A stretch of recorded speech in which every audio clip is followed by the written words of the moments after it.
This question is asking us to find the equation for the inverse of a function. It says, if f of x is equal to 3x minus 5, what is the inverse function notated f to the negative 1 of x?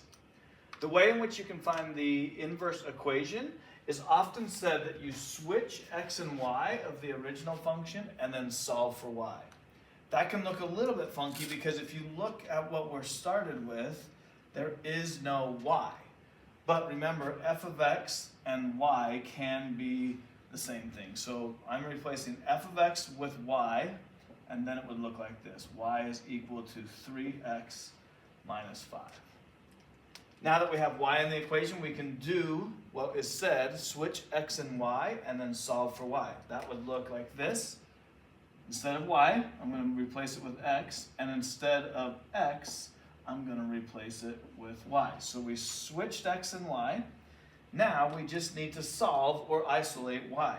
So let's undo everything that's being done to y. So let's start by adding 5 to both sides.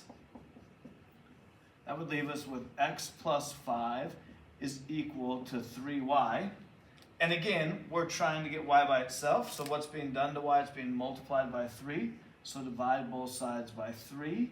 And that leaves us with x plus 5 over 3. We started by saying our process is switch x and y and then solve for y. We now have y solved for, so y is equal to x plus 5 divided by 3. That is your inverse once you have y by itself. Often, just to show what's being done, is once you've got y solved for, you replace that back into function notation with the inverse. So our new y value is the inverse function, and that's equal to the x plus 5 over 3. So the inverse of f is equal to x plus 5 over 3, and we can find that in selection E.